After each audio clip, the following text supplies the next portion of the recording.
Iduće na redu su nam rezolucije. Imamo 3 rezolucije. S obzirom na duh vremena, prva, možda ponajvažnija, redoslijedom kako su ovdje u vašim materijalima, rezolucija 54/26, utjecaj umjetne inteligencije na akademske slobode, radna prava i kvalitetu visokog obrazovanja. Rezolucija 55 o kulturi odnosa i zaštiti dostojanstva u akademskoj zajednici. I rezolucija 56 o sindikalnoj politici prema ekonomskim nejednakostima. Ja ću pozvati sad kolege koji će prezentirati ove rezolucije i one su također stvar za raspravu i usvajanje. Prva nam je na redu rezolucija o utjecaju umjetne inteligencije koju će za nas prezentirati Sunčica. Sunčice, izvoli.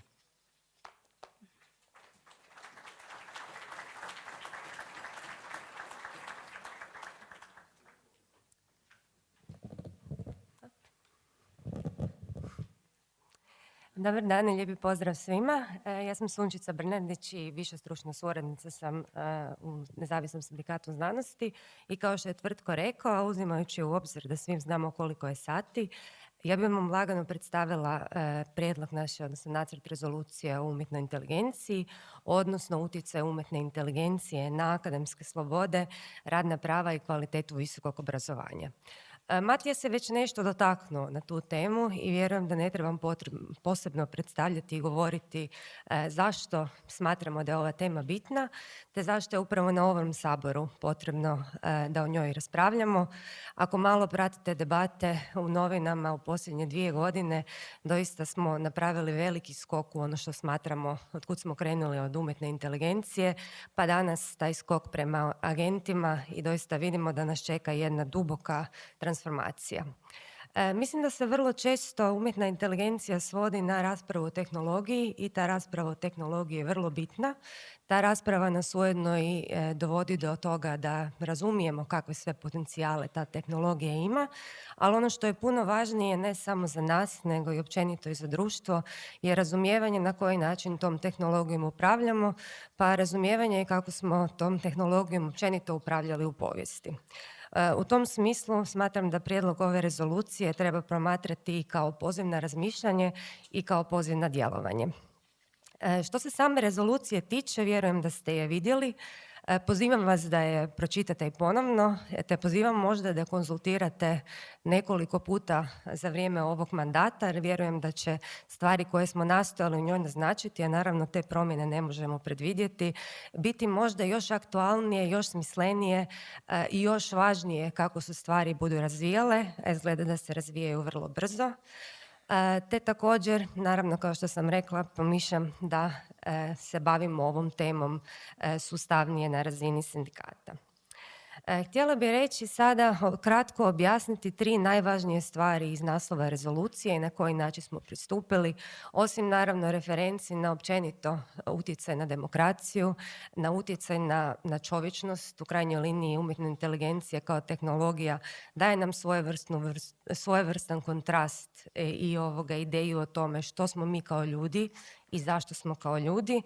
Također smo vrlo konkretno pokušali adresirati 3 aspekta rada u našem sustavu.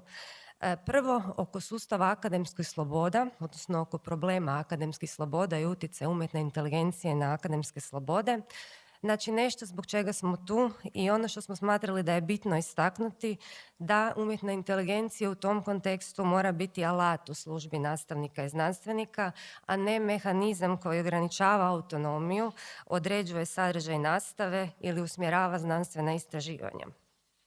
Sljedeći aspekt koji smo htjeli istaknuti su radnička prava i to je nešto što vidimo već sada na raznim utjecajima od call centrova do Amazona i sigurno dolazi u naš sustav, a to su problemi algoritamskog nadzora, mjerenja produktivnosti, praćenja ponašanja i drugi oblici kontrole. Vidjet ćemo na koji način će se to manifestirati te što će to značiti za potrebu regulacije i na kojoj razini, ali oni principi na kojima bismo svakako htjeli inzistirati tu su transparentnost, kolektivno pregovaranje te sudjelovanje u odlučivanju oko uvođenja takve tehnologije. Znači, ključ je da radnici budu uključeni u razumijevanje toga što se događa sa uvođenjem takvih tehnologija. Sljedeći aspekt je ljudska uloga u obrazovanju i na koji način zapravo upliv umjetne inteligencije koji se događa na razne načine od nastavnika pa do studenata transformira obrazovanje i što to znači za nas kao sindikat, kao društvo. Zaključili smo da aspekti kao što su ocjenjivanje, recenziranje i monitoriranje te druge važne akademske odluke moraju ostati domena ljudskog odlučivanja, te također da je obrazovanje puno više od prijenosa informacija, da je obrazovanje u prvoj liniji odnos između ljudi, te razvoj kritičkog mišljenja i stvaranje novih ideja koje umjetna inteligencija još uvijek ne može dovoljno dobro raditi kao čovjek i nastavnik, kao student i mentor, te pitanje da li uopće želimo da to bude njezina uloga.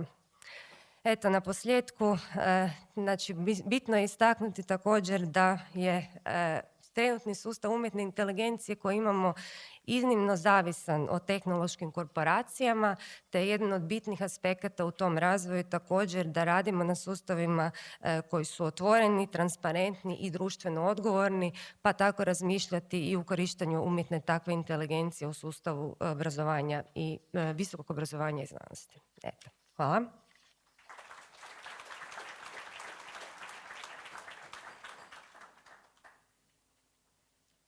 Hvala Sunčici. Ne sumnjam da mnogi od vas su svjesni ili postaju svjesni važnosti umjetne inteligencije. Ja osobno moram priznati, čitajući zadnjih godinu dana o tome vrlo intenzivno, imam osjećaj da ono što ja radim u svom temeljnom poslu i znanosti baveći se nekom molekularnom ekotoksikologijom je kudi kamo manje važno nego ovo što nam se sprema i što se događa. Jako potrebna i jako važna rezolucija. Iduća rezolucija broj 5526 je o kulturi odnosa i zaštiti dostojanstva u akademskoj zajednici i nju će nam prezentirati Dragan. Izvoli, Dragan.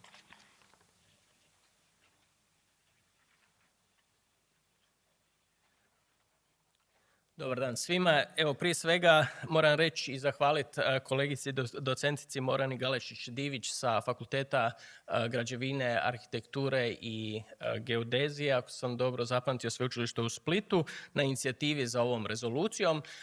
Ja je neću predstavljati detaljno po sadržaju jer je kratka pa je lako pročitati, samo ću je malo kontekstualizirati.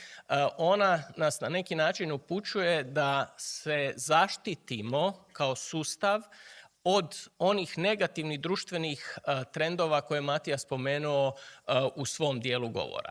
Dakle, ono što svi vidimo, jačanje autoritarnosti općenito u društvu, općenito slabljenje i zatvaranje prostora za bilo kakvu argumentiranu raspravu, slabljenje i zatvaranje prostora za donošenje odluke temeljem deliberacije i neke argumentiranog dijaloga, širenje govora mržnje, širenje zapravo neprimjerenih oblika komunikacije kroz društvene mreže, ali onda i u stvarnom životu. Dakle, svi neki negativni procesi, društvena polarizacija koju je Matija također spomenuo, a ovdje spominjemo i u ovoj rezoluciji, dakle, svi ti negativni društveni procesi se preljevaju i u naš sustav. Dakle, sve više osjećamo da ti negativne pojave, negativni trendovi koji se događaju u društvu prodiru kroz akademske zidine i na neki način se uvlače u naše redove i među nas. I zapravo smo ovom rezolucijom htjeli skrenuti pozornost na to i upozoriti na to, osvijestiti da se to događa i pozvati nas same da budemo svjesni toga i da budemo proaktivni u začepljivanju tih pora i rupa u kojem se ti negativni trendovi preljevaju u naše okruženje. Mislimo da je naša zadaća upravo obrnuto, da budemo aktivni akteri u zaustavljanju tih trendova u društvu općenito, kroz našu obrazovnu ulogu, kroz našu znanstvenu ulogu i kroz našu javnu ulogu, javnu misiju, a da bismo to mogli, najprije moramo spriječiti da ti procesi pojedu nas iznutra. I zapravo smisao ove rezolucije je poziv svima nama da zaštitimo sebe od tih procesa kako bismo onda mogli pomoći društvu u obrani od njih. Hvala.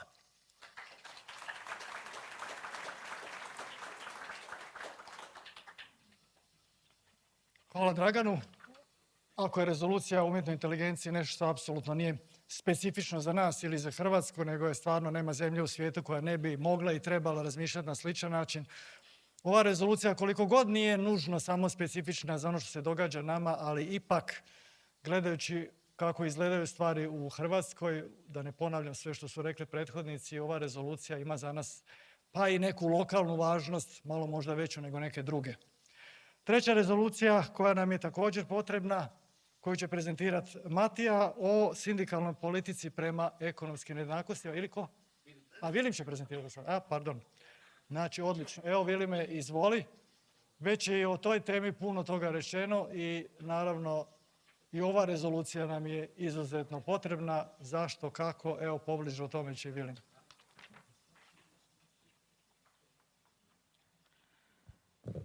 Malo smo, jučer je bilo sve savršeno po dnevnom redu. Ja bih samo htio napomenuti temeljem mojih iskustava, ovo danas je u stvarnosti sve kako treba biti također, ali nije u skladu s našim planom. Ovo je naš core biznis. Ova dva govora, izlaganja koji su govorili Matija i Tvrtko, to je najvažnije i to je razlog zašto smo danas ovdje. Sad ćemo se morati malo snalaziti i preskočiti. Malo smo se precijenili u smislu vremena. Ali htio sam nešto drugo reći, mogao je Matija jednako tako izlagati ovu rezoluciju. Radili smo zajedno Dragan, ja i Matija, ja sam inicirao, Dragan je sjajno proširio s nekoliko vrlo dobrih primjedbi, a Matija je dao jednu širu dimenziju cijelom problemu. Ja bih počeo ovu temu sa dva citata. Jedan je govor Roosevelta, jednog progresivnog, jednog od najboljih američkih predsjednika ikad, 1936. godine, koji je tada nakon ekonomske globalne krize, one najveće krize koja je ikad pogodila čovječanstvo, od 29. do 32. rekao jednu zanimljivu misao. Uvijek smo znali da je pohlepa loša za moral, a sada znamo da je loša i za gospodarstvo.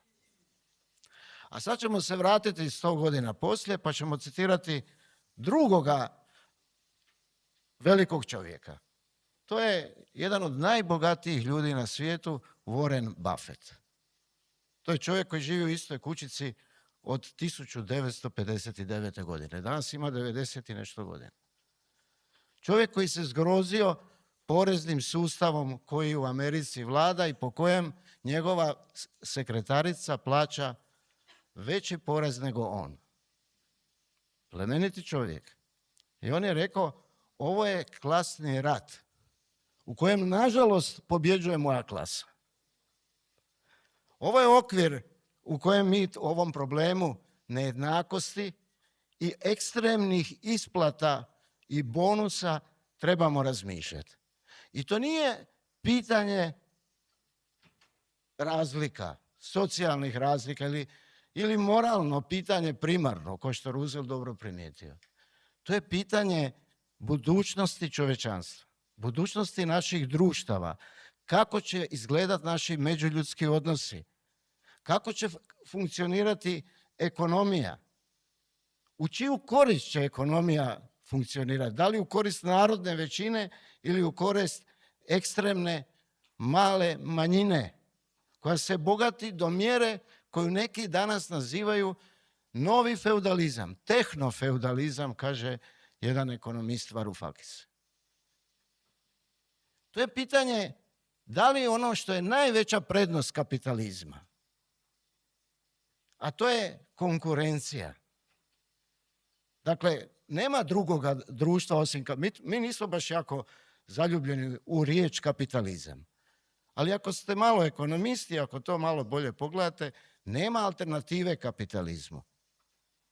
Onaj socijalizam je neuspio i zato je i morao propasti.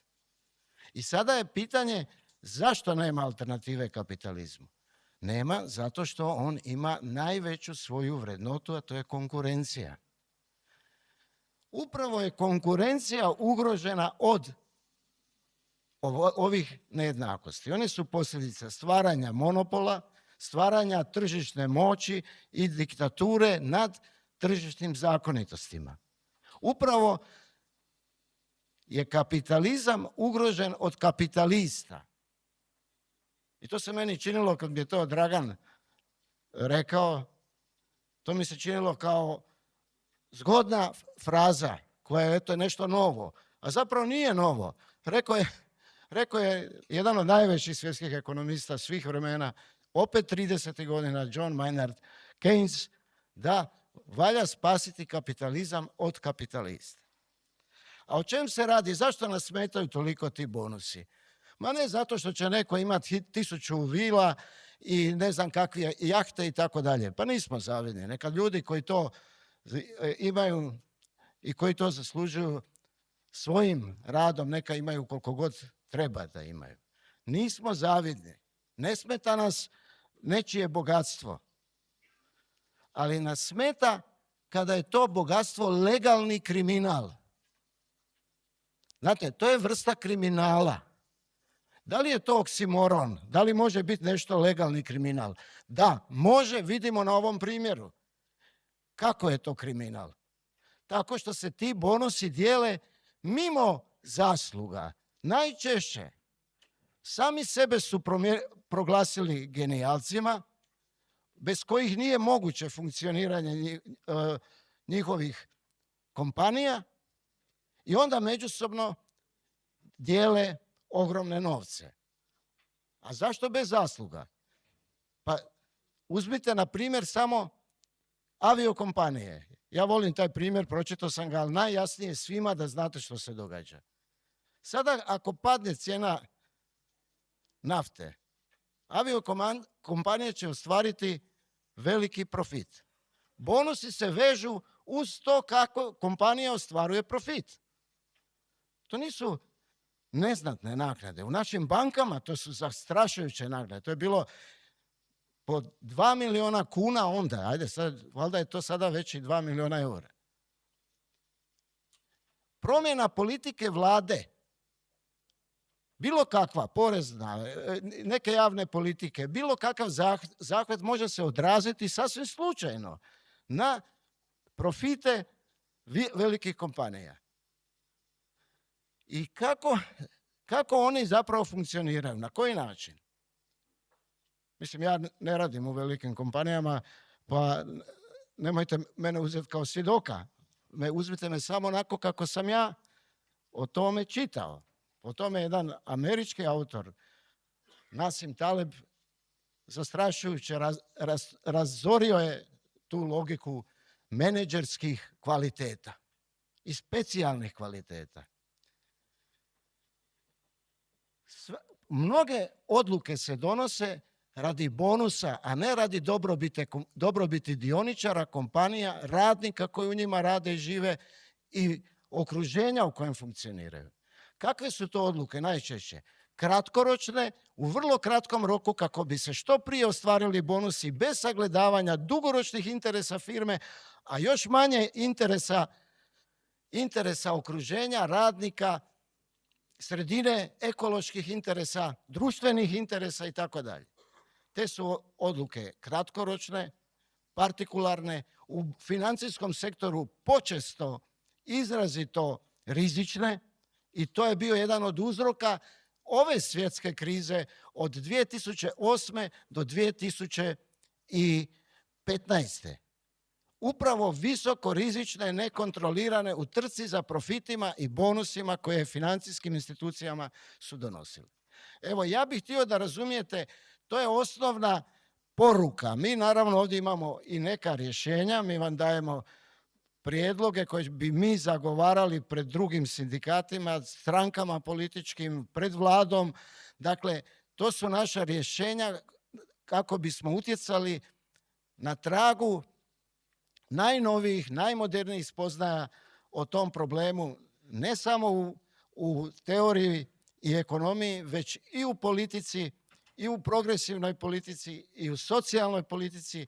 Dakle, to je nešto na čemu trebamo raditi. Inače, možda je dobro još razjasniti jednu stvar. Rezolucije su naša politika. Ovo je rezolucija koja nas motivira, potiče, odobrava, Sabor odobrava, da ovim putem krenemo i da se bavimo tim pitanjem. Rezolucije nisu propagandni materijal za javno objavljivanje. One nisu ni deklaracija. One rješavaju jedan društveni problem, daju prijedloge rješenja jednog društvenog problema i obavezujuće su za daljnju politiku sindikata. Utoliko je ovo njihov veliki značaj. Nije bitno da li će se one objaviti u javnom prostoru, iako mogu. Bitno je da mi kao sindikat, kao organizacija koja zastupa 1000 ljudi, stojimo iza takvih rješenja i da znamo što je problem, na koji ga način možemo rješavati i kamo idemo. Evo, to je smisao, sadržaj i važnost ove rezolucije. Proširimo horizonte i utječimo na svijet oko sebe onoliko koliko je nama to u moći, ali nijedan dobar mozaik bez jednog kamenčića ne izgleda kako treba. Evo.